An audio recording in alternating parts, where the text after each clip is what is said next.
¿Y si fuera al revés? ¿Cómo reaccionarían los países que hoy están mirando para otro lado mientras Israel continúa con esta carnicería?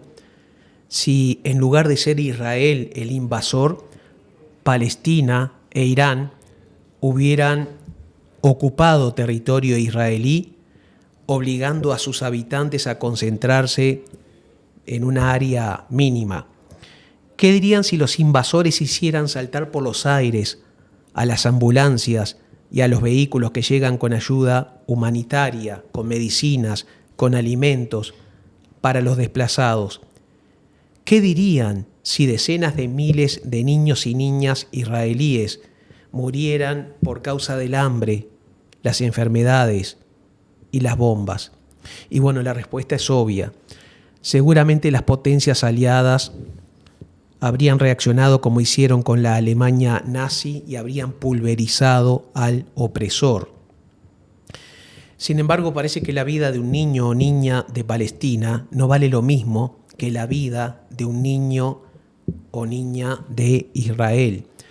La ultraderecha que domina al país invasor, o sea, a Israel, no solo tiene un poderío militar impresionante, también domina a los medios hegemónicos internacionales de desinformación y al sistema financiero, lo suficiente como para que los países que están en la periferia y en vías de desarrollo miren para otra parte mientras continúe esta masacre.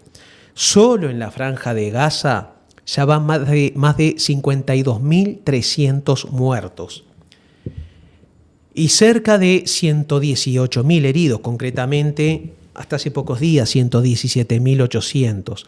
Desde el inicio de la ofensiva militar israelí, el 7 de octubre de 2023. De los heridos, decenas de miles van a quedar discapacitados para toda la vida. El Volker Turk de Austria, alto comisionado de las Naciones Unidas y comisionado de Derechos Humanos, ha dicho que el 70% de esas 52.300 personas muertas son niñas y niños.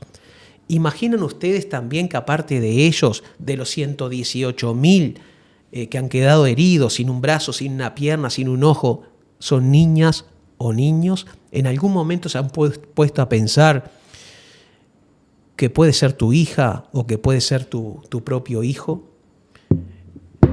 Y el resto, los que quedan con vida, sufren a diario toda clase de penurias y vejámenes. El Comité de Naciones Unidas acusó en septiembre de 2024, hace pocos meses, al ejército israelí por, abro comillas, cometer violaciones masivas a un nivel jamás visto. Cierro comillas y repito, cometer violaciones masivas, y después lo explica, hombres, mujeres, niñas y niños, a un nivel jamás visto. Y el mundo como si nada. En el colmo del abuso, en una entrevista que Donald Trump concedió a la cadena Fox News, el periodista Brett Breyer le preguntó si los palestinos podrían regresar a su territorio, los habitantes de Gaza en concreto. Y les voy a leer, a ver si la encuentro, que la tengo por aquí, la respuesta, porque es increíble. Y más increíble es que esto no fuera un escándalo mundial. La respuesta de Donald Trump cuando se le preguntó en Fox News si los palestinos o los habitantes de Gaza concretamente podrían regresar a su territorio. Dijo, presten atención, abro comillas, no lo harían. Construiremos comunidades seguras, un poco alejadas, un poco de donde están, donde está todo este peligro. Sí, el peligro son ellos. Los norteamericanos y los israelíes. Sigo. Mientras tanto, yo sería el dueño de todo esto. Repito, Mientras tanto, dijo Donald Trump, yo, ni siquiera dijo Estados Unidos, ni Israel, ni nosotros, dijo yo sería el dueño de todo esto. Sería un hermoso terreno, no se gastaría mucho dinero. Qué ganas de decir lo que quiero decir y no puedo decir, sobre todo después de la frase de Frati, tengo una peor sobre este sujeto y su madre, ¿no? Pero en fin, sigamos, tengo que ser políticamente correcto. Por su parte, Benjamín Netanyahu acaba de aprobar lo que sería la solución final contra Palestina. Dice que es un nuevo plan ofensivo contra Hamás, pero en realidad han demostrado que es contra Palestina. Porque ¿cuántos guerrilleros de Hamás han muerto? 100 y poquito. Y palestinos 52.300. Y acaba de decir al anunciar este plan públicamente lo siguiente. También lo voy a leer. No me gusta leer, ya saben, cuando estoy hablando con ustedes, pero cuando son expresiones como estas hay que leerlas y decirlas de forma literal. Miren esto, lo que dijo Netanyahu, que su diferencia con Hitler es solamente un ridículo bigote, ¿no? Dijo, no se trata de incursiones puntuales, sino de apoderarse completamente de territorios y establecer un control sostenido sobre ellos. Cierro comillas. Bueno, a confesión de parte, relevo de pruebas. Paralelamente, Israel está recrudeciendo sus acciones bélicas contra Cisjordania. El término Cisjordania proviene del latín cis, que significa de este lado, y Jordán, o sea que significa de este lado del río Jordán. En Israel se le conoce como Yehudá Bey Shomron, o sea, Judea y Samaria. Y es junto con la Franja de Gaza, o sea, Cisjordania y Gaza conforman el Estado de Palestina. Ahora bien, Israel está construyendo en Cisjordania un muro no muy diferente, o que nos hace acordar al muro de Berlín, que luego de la Segunda Guerra Mundial dividió en 4 partes a Berlín. La mitad la tenía la Unión Soviética, el resto dividido en 3 partes, controlado por Francia, Inglaterra y Estados Unidos. Ahora, el trazado de este muro en Cisjordania es criticado por organizaciones internacionales como Amnistía Internacional, Intermon Oxfam, UNICEF, la Asamblea General de las Naciones Unidas, la Corte Internacional de Justicia de La Haya y la Oficina para la Coordinación de la Ayuda Humanitaria de Naciones Unidas en Territorios Ocupados. Cuando la obra finalice, Israel se habrá quedado con el 10% del territorio cisjordano. Y esto lo que va a provocar es separar a decenas de miles de palestinos de sus lugares de trabajo y de sus propias familias. Pero a estas organizaciones internacionales que les acabo de mencionar, y con esto me meto en el centro del asunto, se han sumado, criticando al gobierno genocida de Israel, organizaciones judías a nivel internacional, innumerables organizaciones judías. ¿Por qué? Porque ser judío no es lo mismo que ser sionista. No todos los judíos aprueban lo que hace el gobierno de Benjamín Netanyahu.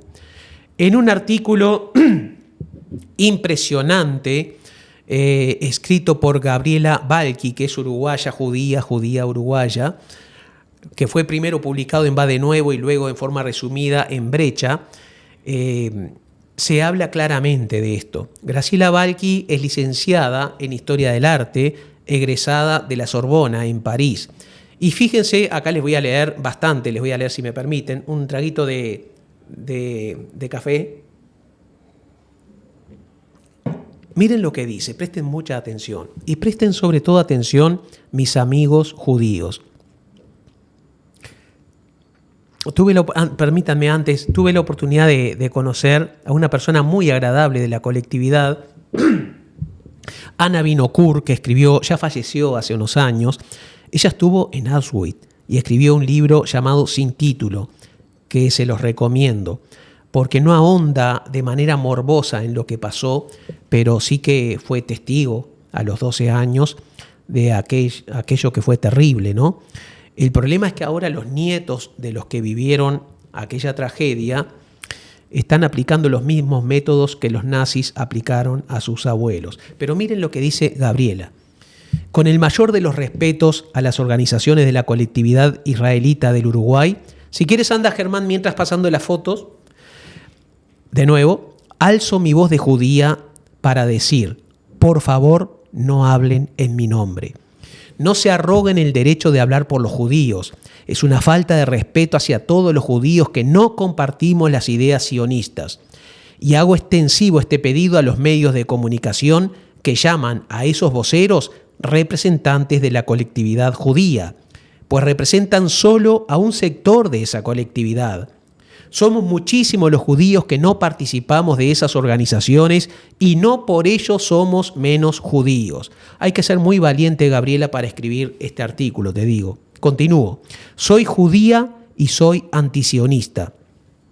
La sola existencia de un Estado judío me parece segregacionista, en la misma medida que un Estado católico, budista o musulmán, en la misma medida que un Estado negro o rubio o indígena. No niego el derecho a que una nación quiera tener un Estado, pero que esté basado en el hecho de ser judío lo contesto totalmente. Por supuesto, dado que existe y que millones de personas lo consideran su patria, no voy a negarlo en tanto país, aunque me gustaría que se desvinculara de la judeidad para su definición. Balki denuncia que la usurpación de la identidad de todo el pueblo judío en manos de los sionistas ya no puede seguir siendo tolerada. El sionismo ha causado desde su aparición una profunda división entre los judíos.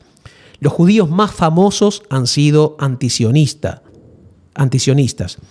Así, por ejemplo, Sigmund Freud, en una carta del 26 de febrero de 1930 a Chaim Koffler, miembro de la Fundación para la Reinstalación de los Judíos en Palestina, decía, o sea, esto que voy a leer de su puño y letra lo escribió Sigmund Freud. Quien quiera influenciar la mayoría debe tener algo arrollador y entusiasta para decir. Y eso, mi opinión reservada sobre el sionismo no lo permite, porque querían que él se sumara a aquello. Me hubiera parecido más prudente fundar una patria judía en un suelo no cargado históricamente. En efecto, sé que para un propósito tan racional nunca se hubiera podido suscitar la exaltación de las masas ni la cooperación de los ricos. Concedo también con pesar que el fanatismo poco realista de nuestros compatriotas tiene su parte de responsabilidad en el despertar del recelo de los árabes. No puedo sentir la menor simpatía, dijo Sigmund Freud, por una piedad mal interpretada que hace de un trozo del muro de Herodes una reliquia nacional y a causa de ella desafía los sentimientos de los habitantes de la región. Esto decía nada menos que uno de los principales antisionistas, Sigmund Freud. Balki explica que el sionismo original existente ya desde el último tercio del siglo XIX reivindicaba un proyecto diferente, pero ahí se abrió en dos corrientes de pensamiento o dos corrientes con objetivos diferentes. Según Arendt, que lideraba una de esas corrientes, el proyecto entrañaría grandes promesas, pero también potenciales perversiones.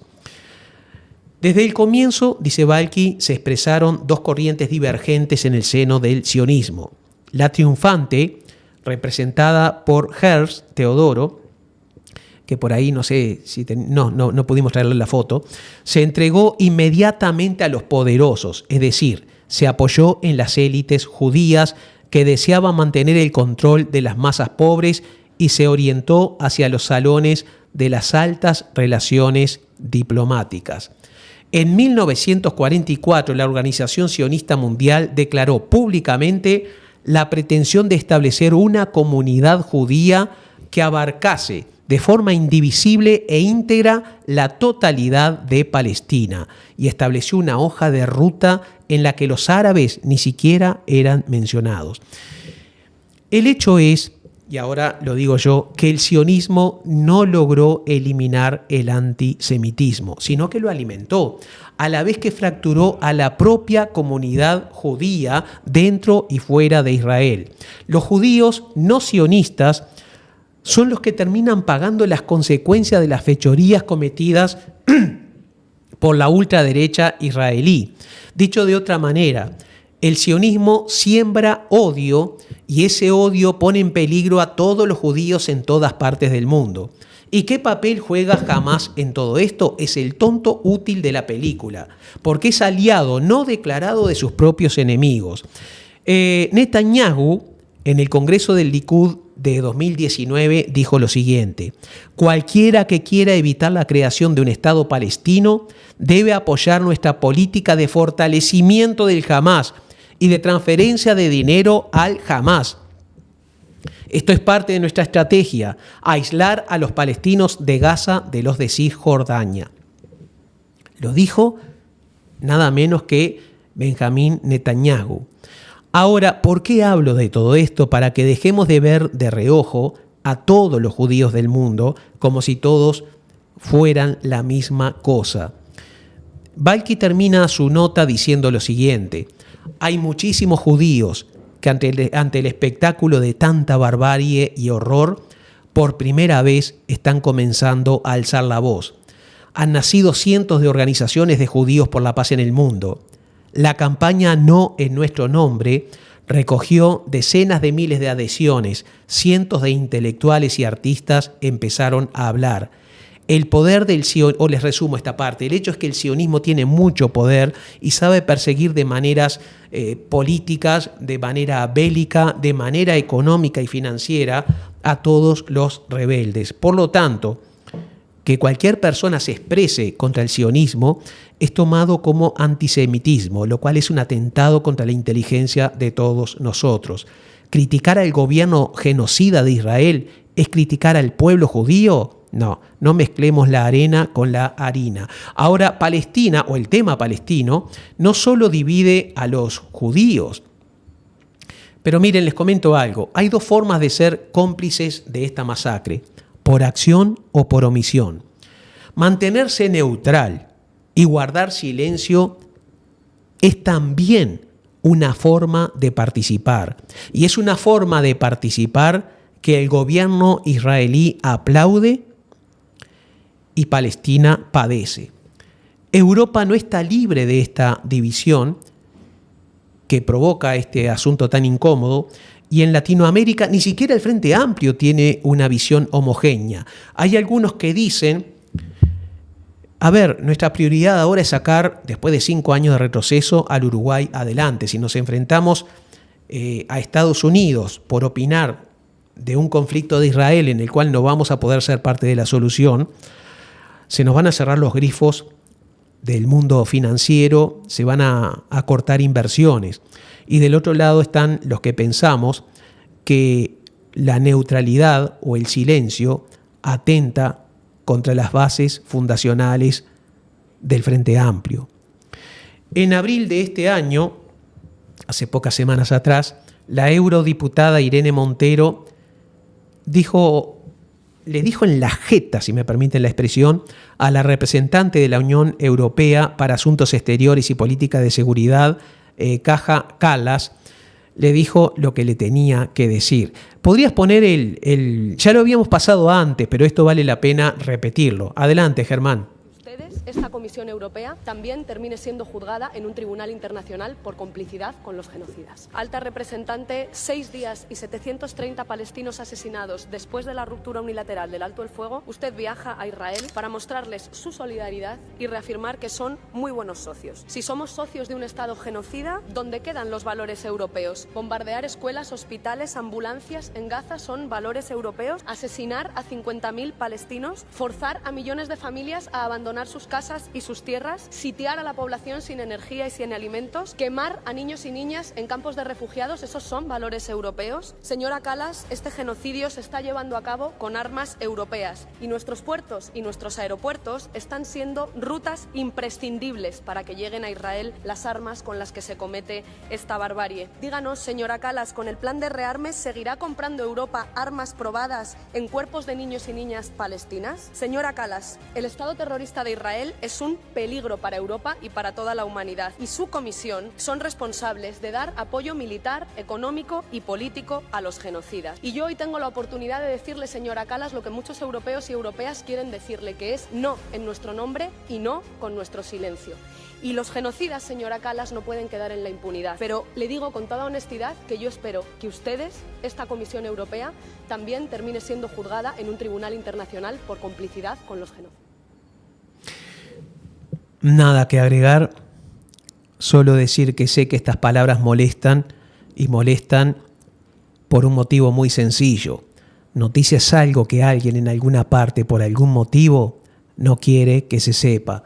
Mi nombre es Enrique Ortega Salinas y por todo esto y muchísimo más, estas son y aquí comienzan Palabras Prohibidas.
Bueno, ¿qué tal? Muy buenas tardes. Les saluda aquí Germán Ávila nuevamente desde este lado del cristal, y como ya se ha convertido en costumbre para nuestra sección, que todavía estamos en negociaciones, les cuento yo, que estamos en negociaciones con el individuo en pantalla acerca del nombre que vamos a utilizar para esta sección. Todavía no nos hemos puesto de acuerdo. Tenemos en cuenta sus sugerencias, pero la seguimos trabajando. No le hemos dado cierre todavía. La vez pasada yo les había anunciado que una posibilidad iba a ser notas de resistencia. No hemos llegado a consenso alrededor de eso. Ustedes saben que esto es una democracia dirigida, pero democracia al fin y al cabo. Mientras tanto, mientras todo esto ocurre, yo quiero contarles a ustedes que hemos revisado cuidadosamente sus aportes, sus comentarios que están acá en pantalla. Aquí los vemos. Queremos agradecerles nuevamente, repito, lo de la semana pasada, a quienes nos dan para adelante y a quienes no tanto. También entendemos que hay posturas diferentes sobre las cosas que se dicen, porque indiscutiblemente este es un programa que no se guarda nada, es un programa que está jugado a una opinión, a una perspectiva, una línea de entender el mundo y de ver la vida. Y entendemos que una forma de ver la vida no es necesariamente la única forma de ver la vida, por lo tanto habrá opciones y operaciones distintas y formas distintas de entenderlo.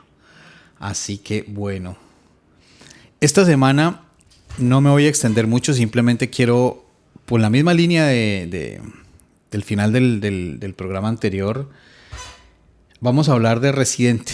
Vamos a hablar de este grupo que se llamó, en un principio se llamó Calle 13, y de quien ahora sabemos que es René Pérez, el que ha estado al frente de él y que se ha convertido de alguna manera también en un símbolo de la alternatividad desde la cultura. Así que vamos a hablar en este caso de él, y quiero que empecemos con este discurso, que es un discurso muy corto y que quiero que escuchemos, porque creo que es bastante interesante esto que se plantea aquí y que ocurre. Y esto que está aquí detrás de nosotros, las Naciones Unidas. Hemos venido aquí y hemos conversado y hemos hablado ahí en ese foro. Lo hicimos ayer. Nuestro mensaje fundamental fue uno, el fundamental. Decirles a los delegados de este Comité de los 24 que la libertad e independencia de nuestro pueblo no es negociable tras bastidores. Y eso se lo hemos dicho a ellos.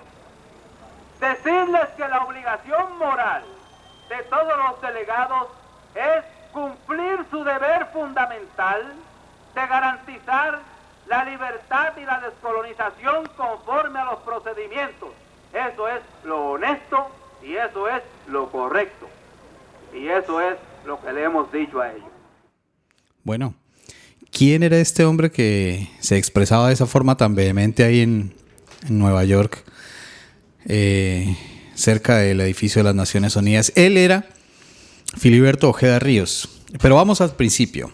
Vamos a hacer un muy breve recorrido por la historia de Puerto Rico, desde el país del que estamos hablando y el que, como ustedes sabrán, es originario René Pérez.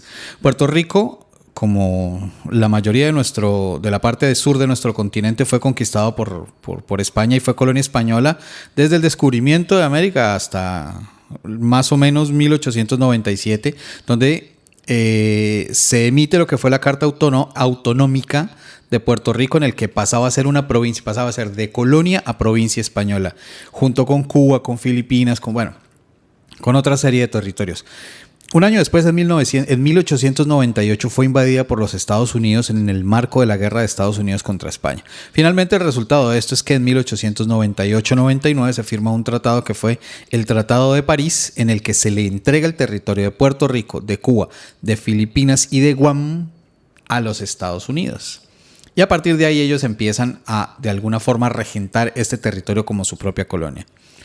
Finalmente, en 1917, la Ley Jones, emitida por el Congreso de los Estados Unidos, reconoce como ciudadanos estadounidenses a los puertorriqueños. Pero, hombre, aquí es donde hay una situación. No son ciudadanos estadounidenses en pleno derecho. Es decir, por ejemplo, ellos no pueden votar por presidente de Estados Unidos, ellos no son un estado. Son un estado libre asociado y vamos para allá.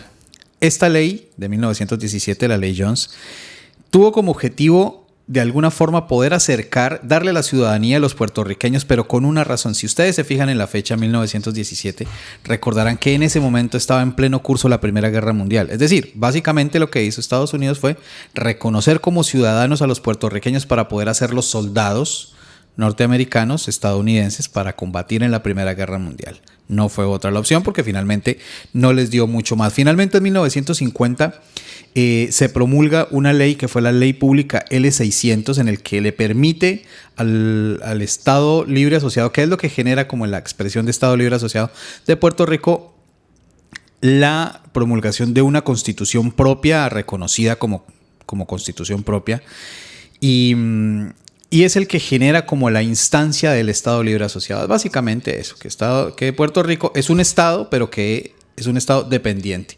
Alrededor de todo esto, y son las imágenes que estamos viendo en pantalla, se genera todo un movimiento que viene desde bastante tiempo atrás, que es el movimiento independentista, que no reconoce a los estados, o que no se reconoce como parte de los Estados Unidos bajo ningún concepto, bajo ninguna idea, ni como Estado Libre Asociado, ni como Estado, ni como nada distinto a ser una nación autónoma. Porque, para los que no lo sabían, Puerto Rico no es una nación autónoma. Esa es su pelea. Cuba lo logró, Filipinas lo logró, Guam lo logró, pero en este caso Puerto Rico no. A partir de ahí empieza a levantarse, a partir de los años 50 empieza a levantarse una insurrección nacionalista que ha sido caracterizada justamente primero por el ejercicio militar. Y a partir de ahí viene un poco de lo que estamos hablando, y es que se genera un movimiento durante los años 70, un movimiento armado clandestino que se llaman los macheteros, que toman el nombre de un grupo que se levantó en 1898 en contra de la invasión de los estadounidenses, teniendo como principal arma justamente eso, los machetes. Se llama el Ejército Popular Boricua Macheteros. A partir de ahí empiezan a desarrollar acciones militares que son bastante contundentes, digamos. Golpean principalmente a los marines estadounidenses presentes en la isla y a los agentes del gobierno estadounidense, principalmente como en las instancias militares, contratistas, marines, soldados que se encuentran en la isla. Este señor que veíamos nosotros al inicio de la columna pronunciando ese discurso era uno de los principales dirigentes del movimiento macheteros en Puerto Rico. Luego de ese discurso tenía como objetivo dar una pelea porque se hizo un referendo, un plebiscito en Puerto Rico, preguntándole a la población si quería ser un Estado libre asociado, quería ser un Estado. De hecho, les cuento, como para no alargarme mucho, que se han hecho 2 plebiscitos durante la última etapa, en el 93 y en el 98. En el primero y en el segundo ha ganado la idea de ser un Estado en pleno ejercicio de funciones como Estado de los Estados Unidos. Que eso era un poco lo que estaba planteando en este discurso, que sería bueno que lo buscaran quienes quieren profundizar en el tema. Y es que finalmente lo que dice Filiberto Ojeda Ríos es cómo van a hacer un plebiscito preguntándole a la gente si lo primero que tenemos que hacer es una decolonización ideológica. Entonces, el resultado ha sido en principio que la gente quiere ser un Estado de los Estados Unidos, pero evidentemente Estados Unidos no quiere que Puerto Rico lo sea. Y luego ganó en el plebiscito de 1993, la segunda opción fue la de ser un Estado asociado. Pero en el del 98 ya no. En el del 98 el Estado asociado, la votación por el Estado asociado sacó menos del 1%. Y estuvo en segundo lugar ser un Estado independiente con el 39% de los votos. Finalmente, el 23 de septiembre del año 2005, en un operativo del FBI en la ciudad de Hormigueros, en la provincia de Hormigueros, en Puerto Rico, el FBI rodea a Filiberto Ojeda en su casa por medio de una incursión armada en la que hubo un despliegue bastante importante de efectivos del FBI, donde Filiberto Ojeda es herido y es... yo no sé cómo decirlo. Yo no sé cómo decirlo. Él presentó resistencia sin duda, pero cuando fue herido y cuando ya había sido neutralizado los efectivos del FBI, lo dejaron morir. Básicamente dejaron que se desangrara hasta que murió. Eso fue el 23 de septiembre de 2005. Y les voy a decir a ustedes, el 27 de septiembre de 2005, Calle 13 saca como sencillo. Ellos se encontraban grabando en pleno proceso de grabación de los éxitos que los harían famosos, como el éxito Atrévete, como ustedes recordarán, fue la canción como que lanzó a la fama a Calle 13. Cuando ellos estaban en la grabación de este disco, se enteran de la muerte de Filiberto Ojeda en Puerto Rico y componen, editan y sacan en cuestión de horas, de días prácticamente, unos pocos días después, una canción que es muy poco conocida de Calle 13 que se llama Querido FBI. Y yo esta canción sí la quiero dejar completa porque quiero que ustedes escuchen lo que dice, vean las imágenes y sientan la rabia de estos muchachos alrededor de toda esta situación. Ahí los dejo con Querido FBI por parte de Residente.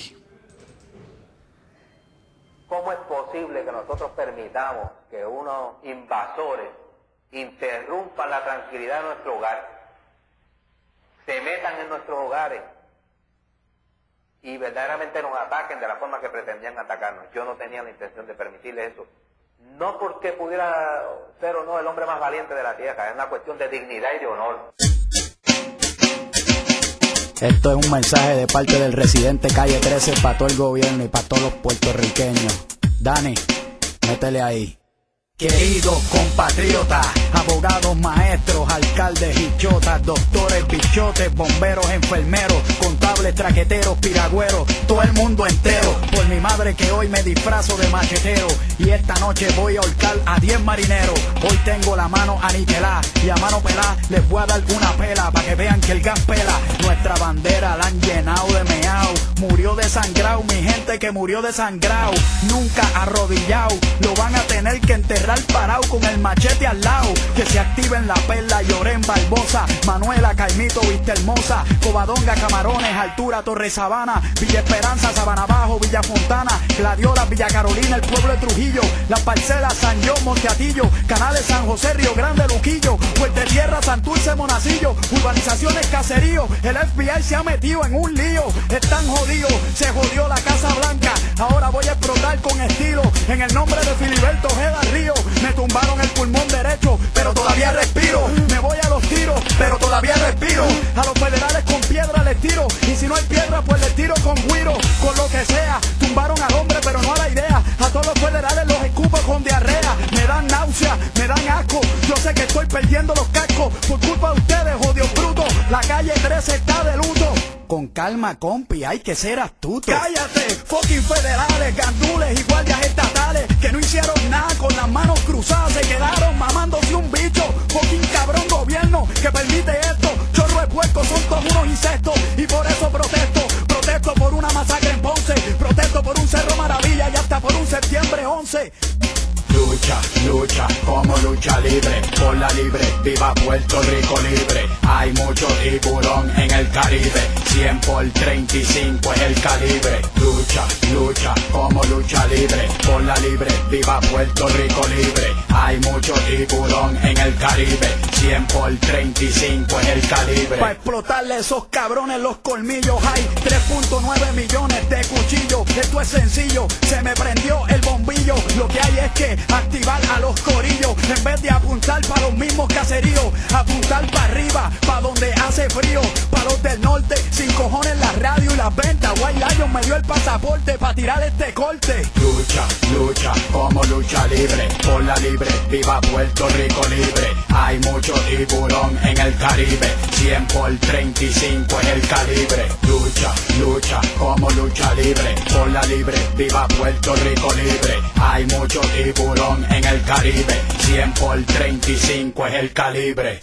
Este fue el Residente Calle 13. Calle 13. Acuérdense de mi nombre, porque lo van a tener en las carpetas. Acuérdate. Con todo el peso de la calle. Con todo el peso. Le va a caer la calle 13 completa.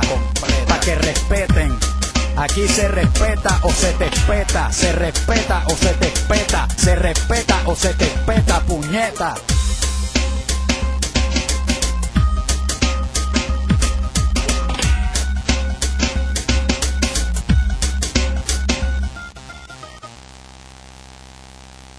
Que viva Puerto Rico libre, que viva la unidad latinoamericana, hasta la victoria, siempre. Qué bien, Residente, calle 13. Te pido, Germán, por favor, que pongas lo que se habla de Arim, que está la foto de Arim ahí. Si ese era el orden que... Ahí está. Bueno, miren lo que publicó en la cuenta de X Matilde Antía, que ha sido alcaldesa y es candidata, creo, de nuevo. Intimado por Catastro, Rodrigo Arim, experto en evasión, ¿cómo le da la cara para mirar a la gente? Hay que tener el cinismo bien entrenado para seguir dando clases y opinando sobre lo público, mientras lucraba burlándose de todos. Esto es lo que dice creo que sobrina del intendente Enrique Antía de Maldonado. Quiero aclarar antes de seguir algo que me incomoda, pero que tengo que decir. O sea, nunca les he mentido y no les pienso mentir. ¿Lo que hizo Rodrigo Arim está bien? No, está mal. Mal, con mayúscula. Está mal. No me pidan que lo apoye. Como no apoyé y me dio mucho dolor no poder apoyar a Cecilia Cairo, porque por un montón de cosas le tengo afecto y hasta admiración, aunque no la he conocido personalmente. Lo que está mal, está mal. Como ser humano puedo comprender, como frente amplista, no. ¿Bien? ¿A alguno le queda algún bache por tapar en alguna parte, algún jerarca del Frente Amplio? Por favor, avisen. Lo que me da bronca, a ver, si nosotros le dejamos a la derecha la pelota frente al arco, no esperemos que nos perdonen el penal. Pero lo que indigna es ver qué personajes nos están apedreando el rancho. Matilde Antía, pasá la próxima foto, por favor, Germán. Porque de pronto algunos no recuerdan. Ahí está acurrucada contra un pedófilo, Gustavo Penades, de su partido. Seguimos con la próxima. Era para que recordaran su cara, ¿no? Bueno, a ver. Acá se habla... Ahí está. El Partido Nacional está debiendo casi 174.238 pesos de impuesto de enseñanza primaria.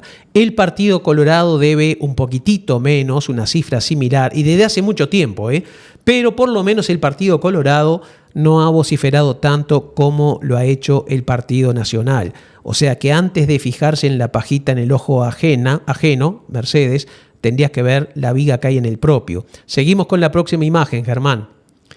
En cuanto a Heber, se ha denunciado que está debiendo también contribución inmobiliaria. Esto lo denunció un periodista de esta casa, Carlos Peláez. Si puedes pasar a la próxima foto. Ahí está. Ahí no se va a poder leer, así que voy a ver si yo logro, denme unos segunditos, rescatarla para poder leérselas. Pero el hecho es que el que denunció la evasión fiscal del senador Luis Alberto Heber fue Carlos Peláez. Y Heber niega ser moroso en tal sentido. Estoy buscando dónde está esa imagen. Denme un segundito, discúlpenme. Bien, entonces, alguien está mintiendo. O la Intendencia Municipal de Maldonado, cuyo director de Hacienda dice que sí está moroso, está mintiendo Heber o está mintiendo Carlos Peláez. Bien, nosotros nos tomamos la molestia, creo que es esto, ya lo encontré, de entrar en la página web de la Intendencia y no les voy a decir a quién tienen que creerle. Saquen sus propias conclusiones o entren ustedes en la parte de resoluciones lo pueden hacer ahora. No me crean ni siquiera a mí, no le crean a Carlos Peláez. ¿Bien? Heber criticó a Caras y Caretas por hacer esta denuncia. En la parte de resoluciones, busquen la resolución número 02174. 02174. Está en pantalla, pero me consta de que ustedes no lo pueden leer porque no podemos ampliar más la imagen. Así que yo les voy a leer lo principal. El director general de Hacienda resuelve lo siguiente. En Maldonado dispones el inicio de acciones judiciales contra los señores Carlos Bernardo Santiago Fontana Echepare, María Cecilia Gloria Fontana Echepare, María Cecilia Echepare, Alejandra Heber Fontana, Cecilia Heber Fontana, Fernando Heber Fontana, Luis Alberto Heber Fontana. Está aquí, está con mayúscula. Bien, y alguna otra persona de la familia, dice o herederos o sucesores a cualquier título de Karina de Ferrari Bocci, por la deuda que por concepto del impuesto de contribución inmobiliaria y demás tributos que se liquidan conjuntamente más multas y recargos, tiene la obligada referida al padrón número 389 de la localidad de Playa Grande, obvio algunas cosas burocráticas, generada por los ejercicios desde 2005 hasta 2022, o sea, 20 años, inclusive por la suma de 324.498 pesos, Bien, y esto lo firma el director de Hacienda de la Intendencia de Maldonado. Así que, Heber, no le reclames ni a Caras y Caretas, ni a Carlos Peláez. Reclamale a la Intendencia Municipal de Maldonado que está iniciando o ya inició acciones penales en tu contra. O directamente paga. Tú dices que ya no eres dueño del terreno, lo vendiste y eso no quedó registrado. ¿De qué manera se vendió? ¿De manera irregular? Porque no me cierra. Germán, creo que falta alguna foto sobre ese tema. A ver, esto va para Mercedes Antía también, porque ella critica a un deudor del Frente Amplio y se olvida que Rodrigo Blas, un caudillo importante del Partido Nacional de Maldonado, candidato a la intendencia, que ya lo hemos mencionado, dice así: Rodrigo Blas fue multado por la Dirección General Impositiva en $2 millones. Esto fue en el año 2018. Montevideo, UIPRES, la DGI le aplicó una multa de casi $2 millones al dirigente del Partido Nacional, Rodrigo Blas. Se determinó que evadió impuestos por medio de su inmobiliaria en el departamento de Maldonado. Y preguntale también a Luis Lacalle Pou por qué pagaba por su terreno en La Tahona como si fuera baldío cuando estaba urbanizado. Pero además, Mercedes, encontramos esto que lo publicó Búsqueda. Esto fue no hace tanto, 17 de agosto de 2022. Esposo de adscripta del Ministerio de Ganadería, Agricultura y Pesca, que fue demandado y embargado por la justicia, tiene deudas por arrendamiento de campos de colonización. El productor Marcos Algorta Adami tiene créditos morosos en el Banco República y está calificado con capacidad de pago con problemas potenciales y muy comprometida por otros bancos. ¿Por qué mencionamos esto? Por el vínculo que tiene con justamente que nos está criticando, con Mercedes Antía. Averigüen, ¿vale? ¿Queda alguna otra? Vale.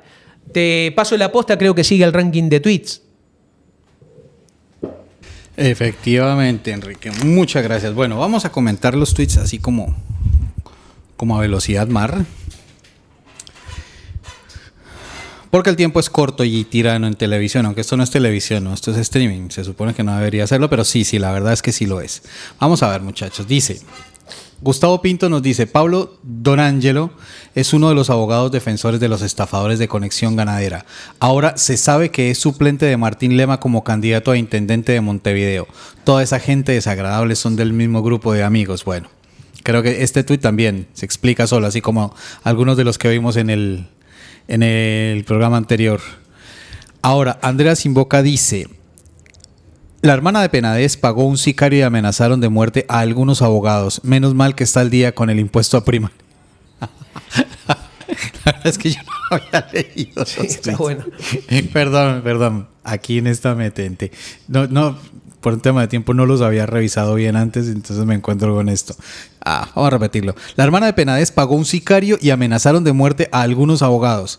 Pero menos mal que está al día con el impuesto de primaria. Bueno, imagínate cómo sería. Luego por este lado tenemos a Huillanieri. El edil de su partido, Jaime Piris, acusa al intendente Blanco de Rocha de recibir una coima de $1,5 millones en la contratación de empresas para la comuna. En los grandes medios un gran silencio. La noticia es si el director de la OPP pagó o no la contribución. Se explica solo también. Adriana, los viajes del RT. Alguien que cuente que fue 16 veces a Panamá el diputado, por supuesto los del viático solo devolvieron el 3%. Miren que este tema es para darle bastante atención, porque no solamente son los 16 viajes a Panamá, fueron muchos más viajes, muchos. Hay incluso una cuantificación de cuánto se le dio en dólares en tanto los gastos del viaje y los viáticos, de los que efectivamente devolvió el 3%, pero son miles de dólares. No sé si lo de menos, pero no fueron solamente esos 16 viajes a Panamá. Bien, Martín Lema, Adriana nos dice, Adriana misma, esta misma usuaria de X nos dice: Martín Lema hablando de transparencia, pero no vota el proyecto de ley que regula los ingresos a las intendencias. Quiere ser intendente. No es creíble. Así hizo en el Mides y fue la peor gestión. Y este ya lo habíamos puesto, este lo teníamos antes. Así que, bueno, yo me despido por esta emisión. La semana que viene les adelanto que vamos a tener música también en la vía de la editorial que hizo Enrique hoy. Vamos a tener, lo que pasa es que no he podido conseguir un video de una canción palestina traducido, pero vamos a conseguir la traducción y vamos a conversar un poco sobre ella. Así que por esta semana, desde acá, desde este lado detrás del cristal, un gran abrazo para todos y todas ustedes y me despido. Viene el video de Frati, ponelo directo. Ninguna, porque yo estoy hablando como ministro y eso fue en un acto de cierre de la Intendencia, en un acto político partidario que no tiene que ver con la función del ministro, por lo tanto no voy a contestar. Se manifestaron desde la presidenta del Partido Nacional, se manifestó también dirigentes nacionalistas que le reclaman un pedido de disculpas. Bueno, es un problema de ellos. Pero más allá de que haya sido un acto político, ministro y secretario de Estado es 24/7, Frati. No, sí, es 24/7, pero una cosa es cuando vos hablas en nombre del país como ministro y otra cosa es un acto partidario y sectorial, no tiene nada que ver. Pero aparte de eso, las expresiones que usé ahí, a mí me las han dicho muchas veces y nunca se me ocurrió pedirle a nadie ni disculpas ni quedamos mal. Y algunos de los que han hablado estuvimos compartiendo 5 años en el Parlamento, nunca tuvimos ningún problema. Es más, me extraña además que se asombren afuera porque hoy estaba leyendo un comunicado que me pasa el ex intendente Yurramendi, que es candidato de vuelta para trabajar junto con los baños portátiles para combatir la garrapata. Quiere decir, con los locatarios no tengo problema, con los que no tienen que ver con Cerro Largo me van a inventar la plana, me parece que no tiene nada que ver. ¿Y por qué cree que puntualmente el Partido Nacional se opone a este proyecto? Y bueno, hay que preguntarle a ellos, ¿no? Yo tengo claro. Y eso fue lo que dije en el discurso. Lo que pasa es que se toma la frase que uno use como otro, en vez de decir eso que yo dije, dice, anda a cantar la Gardel, ¿verdad? ¿Qué quiere decir más o menos lo mismo? Decir una cosa y después en la práctica eso. Y lo que dije en esa oportunidad es que yo quiero que mis hijos, mis nietos y de mis conciudadanos de Cerro Largo no tengan que ser amigos del intendente para trabajar en la intendencia. Y si alguien se ofende por esto, pero esto es como que Artigas andaba a caballo. El kirchnerismo político está muy instalado en las intendencias del interior. Pero eso es notorio. Pero además, ¿cuál es el problema de que entren por concurso y por sorteo? No sé, la verdad. No. Y por eso hay algunas cosas que no puedo entender.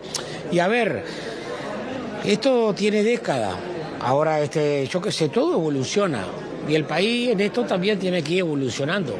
Antes, hace 50 años, en Montevideo tampoco entraban ni por concurso ni por sorteo, pero cambió en Canelones y bueno, yo creo que estamos en la hora de que eso sea para todo el país, pero nada más. Esta es la legislatura en que debe darse ese cambio. No voy a seguir hablando de esto porque yo estoy preocupado con esto, con la innovación tecnológica, con los frigoríficos que están cerrados que no se me caigan, con las plantas de leche que no se me caigan, y eso es lo importante. No las palabras más o menos groseras que haya dicho en un discurso que no tiene ninguna significación ni nacional ni internacional.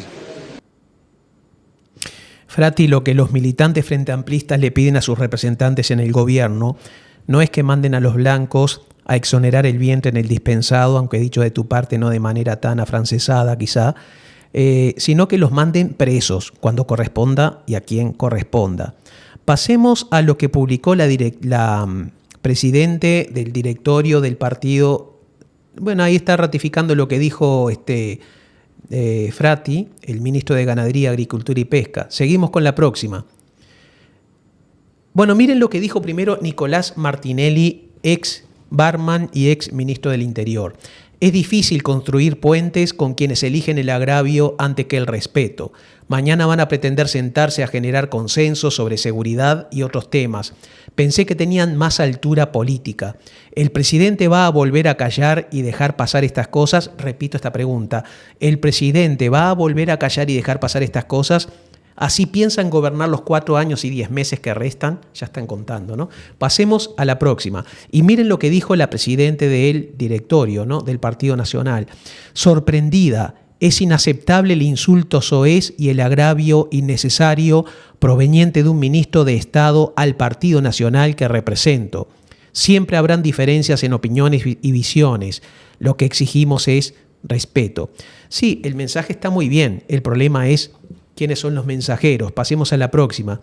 Porque miren lo que publicaba Nicolás Martinelli. Voy a ver si para poder leer yo alcanzo acá.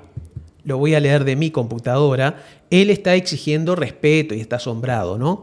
Miren lo que publicaba hace un tiempo, cuando Bonomi era ministro del Interior.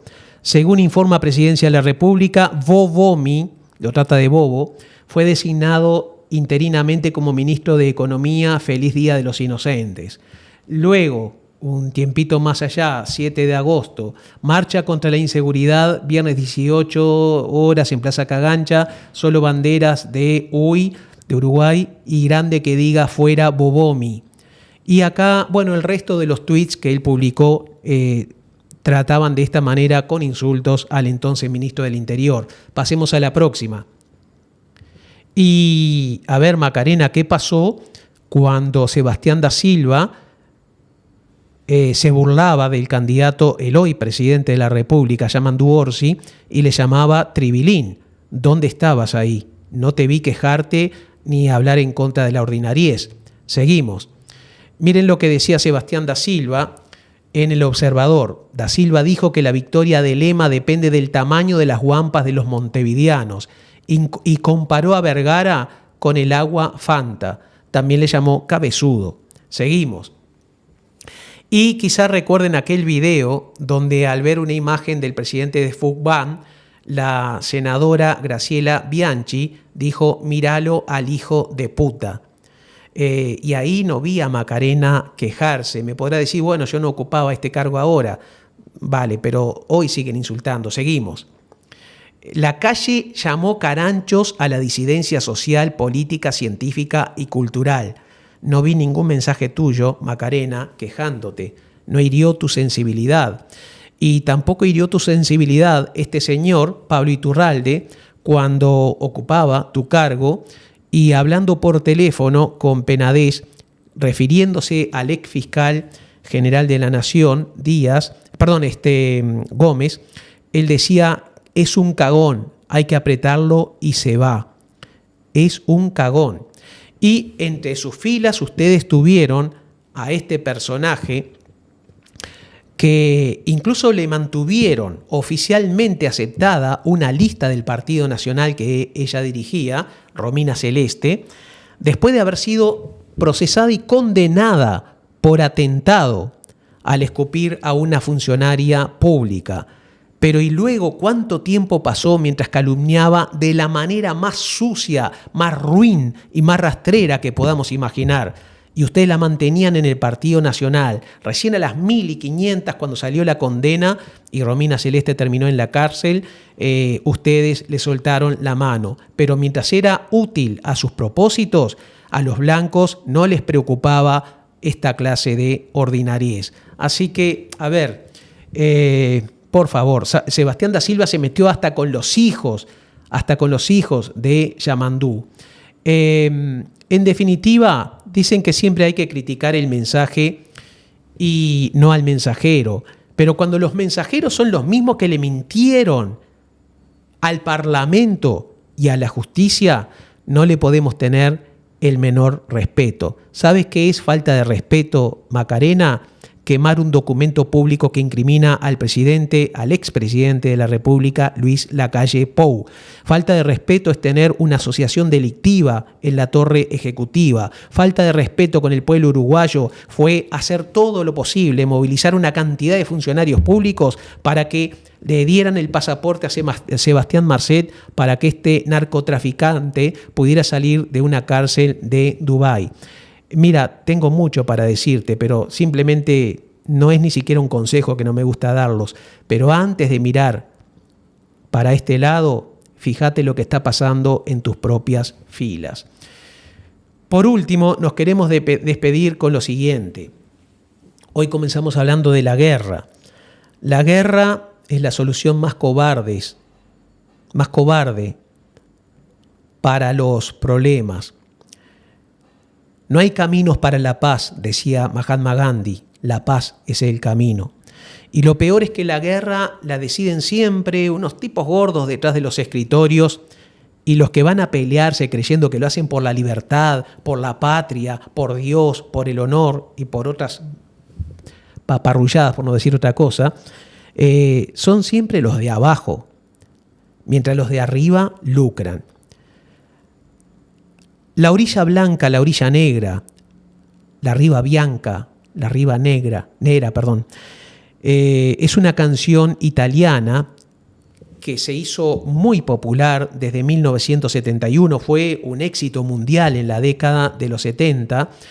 La letra fue escrita por Alberto Testa y la música es de Eros Sciorelli, o Sciorelli, es así como se pronuncia.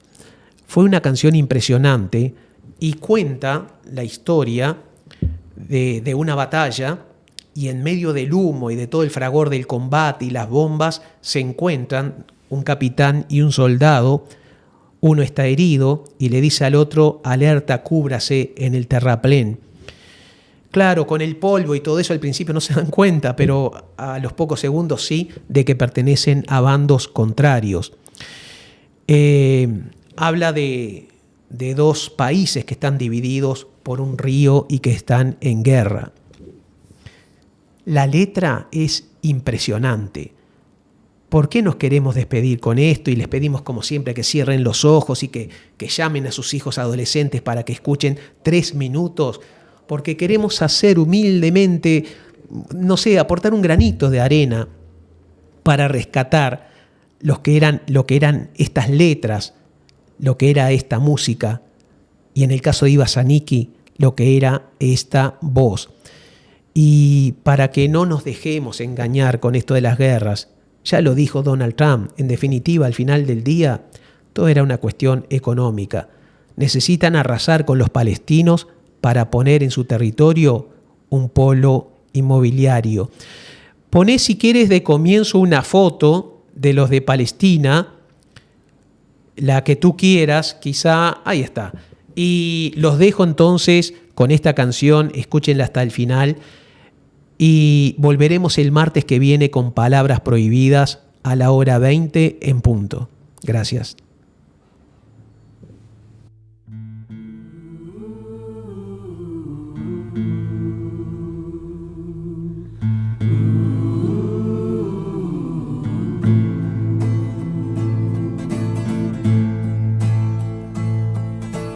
Debe hacer un alto, mi capitán. Sí que estoy cansado, no puedo más. Alerta, cúbrase al terraplén. Alerta, estoy más, cúbrete tú también. Di, soldado, ¿de dónde eres tú? Del país vecino que hay más.